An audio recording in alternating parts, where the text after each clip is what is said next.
Hello friends, చంద్రుడిపైకి వెళ్ళి అక్కడి రాళ్ళు మట్టిని సేకరించి వాటితో ఇప్పటికే చాలా దేశాలు పరిశోధనలు జరుపుతున్నాయి.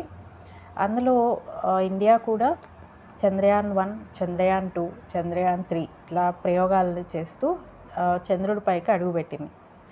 ఇప్పుడు చంద్రయాన్-4తో చంద్రుడి ఉపరితలం మీదకి వెళ్ళి అక్కడ ఉండే మట్టి రాళ్ళను తీసుకొని వచ్చి భూమి మీదకి వాటితో పరిశోధనలు చేస్తుందన్నమాట. సో అయితే ఇప్పుడు ఏంటంటే ఇంకొక కొత్త పరిశోధనకి నాసా ఒక ప్రణాళికని చేస్తుంది. అది ఏంటంటే చంద్రుడిపైకి చంద్రుడిపై రైలు నడపాలని ఒక ప్రణాళిక అన్నమాట. సో ఇది ఎట్లా అంటే అక్కడ ఒక రైల్వే స్టేషన్ నిర్మించి మొట్టమొదటి రైల్వే స్టేషన్ని అక్కడ నిర్మించి అక్కడ రైలును నడపాలి అని, దానికి కావలసిన ఏర్పాట్లను వాళ్ళు అరేంజ్ చేసుకుంటున్నారు. సో దానికి ఏం యూస్ చేస్తున్నారంటే ట్రాన్స్పోర్టేషన్ అందించడానికి అక్కడ అంటే చంద్రుడి పైన ట్రాన్స్పోర్టేషన్కి దానికోసమని అక్కడ రైల్వే స్టేషన్ ఏర్పాటు చేయాలని. సో రోబోటిక్ ట్రాన్స్పోర్ట్ సిస్టమ్ను సిద్ధం చేస్తున్నారు. రోబోటిక్ ట్రాన్స్పోర్ట్ సిస్టమ్ చంద్రుడి పైన రైల్వే స్టేషన్ నిర్మించడానికి అక్కడ flexible levitation on a track float అంటే ఫ్లోట్ వ్యవస్థని నాసా అభివృద్ధి చేస్తుంది. సో దాన్ని డెవలప్ చేస్తున్నారు.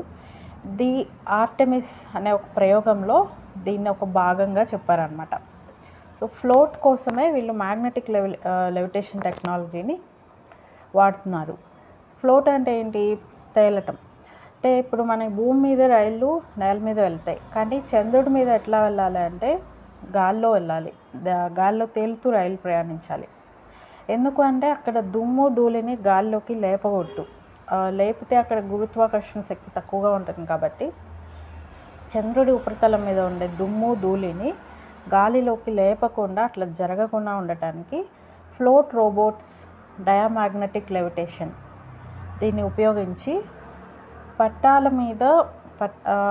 మీద రైలు వెళ్తుంది, కానీ గాల్లో తేలుతూ వెళ్తుంది. ఇట్లా డెవలప్ చేస్తున్నారు. ఇది ఎందుకు అంటే ఒక ప్రాంతం నుంచి చంద్రుడిపైన ఒక ప్రాంతం నుంచి మరో ప్రాంతానికి వస్తువులు పరికరాలను తరలించేందుకు ఉపయోగపడుతుంది అని నాసా చెప్తుందన్నమాట. సో అంటే చంద్రుడిపైకి వీళ్ళు వెళ్తారు కదా, వ్యోమగాములు, వాళ్ళు ఉండే ప్రాంతంలో ఈ ఫ్లోట్ అని ఉపయోగించి వాళ్ళకి రవాణా సేవలను అందించడానికి ఇది ఉపయోగపడుతుంది అని. సో భారీ మెటీరియల్స్, భారీ సామాన్లు ఏదైతే ఉంటాయో వాటిని ఈ వ్యోమ నౌక ఎక్కడైతే దిగుతుందో అక్కడి నుంచి మోసుకొని వెళ్ళటానికి ఇది ఉపయోగపడుతుంది. ఈ ఫ్లోట్ వ్యవస్థను వీళ్ళు ఇప్పటికే కాలిఫోర్నియాలోని నాసా జెట్ ప్రొపల్షన్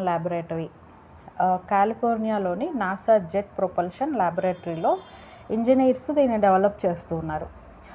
సో 2026 సెప్టెంబర్లో ఆర్టెమిస్ ప్రయోగం ద్వారా వ్యోమగాములను జాబిల్లి అంటే చంద్రుడి మీదకి దించాలని నాసా లక్ష్యంగా పెట్టుకుంది. ఈ ఆర్టెమిస్ ప్రయోగాన్ని స్టార్ట్ చేస్తున్నారన్నమాట.